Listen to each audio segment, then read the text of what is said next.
اعوذ باللہ من الشیطان الرجیم، بسم اللہ الرحمن الرحیم۔ سورہ آل عمران،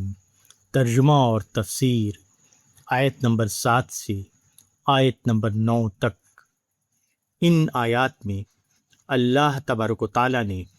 متشابہ اور محکم آیات کی حقیقت کا بیان کیا ہے، اور ساتھ ہی ساتھ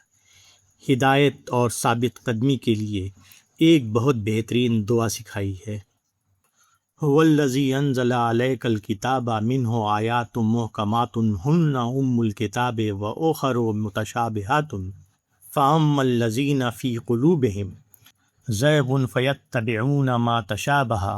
منہ ابتغاء الفتنۃ وابتغاء تاویلہ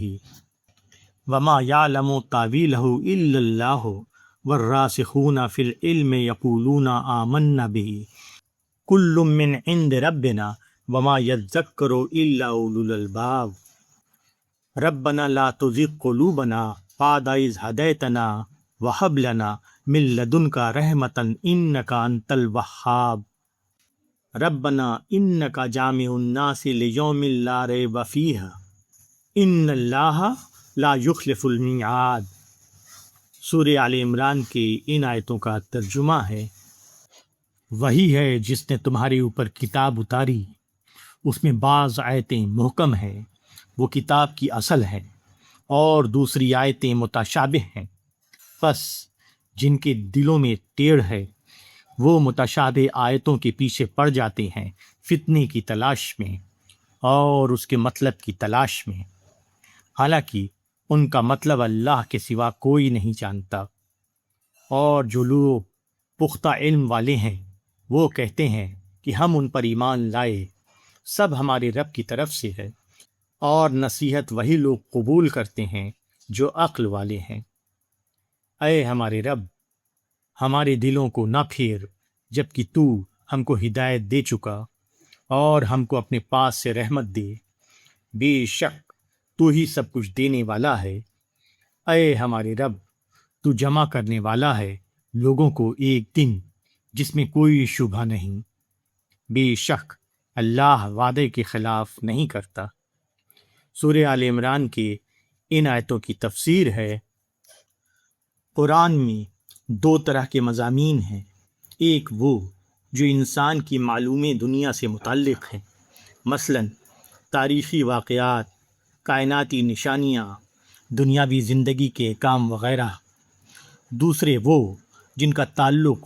ان غیبی امور سے ہے جو آج کے انسان کے لیے ناقابل ادراک ہیں، مثلاً خدا کی صفات، جنت دوزخ کے احوال وغیرہ۔ پہلی قسم کی باتوں کو قرآن میں محکم انداز بلفظ دیگر براہ راست اسلوب میں بیان کیا گیا ہے۔ دوسری قسم کی باتیں انسان کی نامعلوم دنیا سے متعلق ہیں، وہ انسانی زبان کی گرفت میں نہیں آتی، اس لیے ان کو متشابہ انداز یعنی تمثیل و تشبیہ کے اسلوب میں بیان کیا گیا ہے۔ مثلاً انسان کا ہاتھ کہا جائے تو یہ براہ راست زبان کی مثال ہے، اور اللہ کا ہاتھ تمثیلی زبان کی مثال۔ جو لوگ اس فرق کو نہیں سمجھتے وہ متشابہ آیتوں کا مفہوم بھی اسی طرح متعین کرنے لگتے ہیں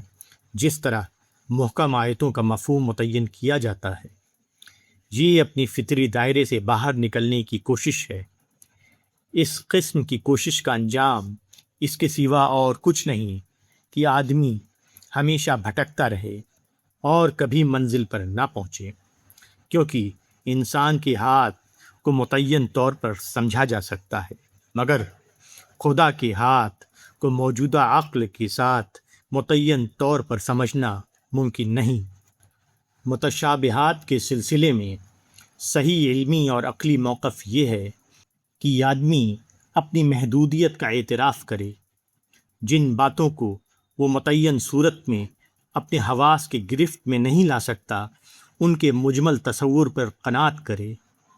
جب حواس کی محدودیت کی وجہ سے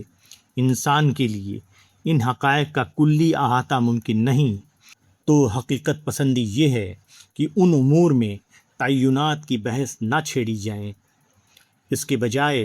اللہ سے دعا کرنا چاہیے کہ وہ آدمی کو اس قسم کے بے نتیجہ بحثوں میں الجھنے سے بچائے، وہ آدمی کو ایسی عقل سلیم دے جو اپنے مقام کو پہچانے اور ان حقائق کے مجمل یقین پر راضی ہو جائے۔ ایک دن ایسا آنے والا ہے جب کہ یہ حقیقتیں اپنے تفصیلی صورت میں کھل کر سامنے آ جائیں گی، مگر آدمی جب تک امتحان کی دنیا میں ہے ایسا ہونا ممکن نہیں۔ جس طرح راستے کی پھسلن ہوتی ہے اسی طرح عقل کے سفر کی بھی پھسلن ہوتی ہے، اور عقل کی پھسلن یہ ہے کہ کسی معاملے کو آدمی اس کے صحیح رخ سے نہ دیکھے۔ کسی چیز کی حقیقت آدمی اسی وقت سمجھتا ہے جب کہ وہ اس کو اس رخ سے دیکھے جس رخ سے اس کو دیکھنا چاہیے۔ اگر وہ کسی اور رخ سے دیکھنے لگے تو عین ممکن ہے کہ وہ صحیح رائے قائم نہ کر سکے اور غلط فہمیوں میں پڑ کر رہ جائے۔ سب سے بڑی دانائی یہ ہے کہ آدمی اس راز کو جان لے کہ کس چیز کو دیکھنے کا صحیح ترین رخ کیا ہے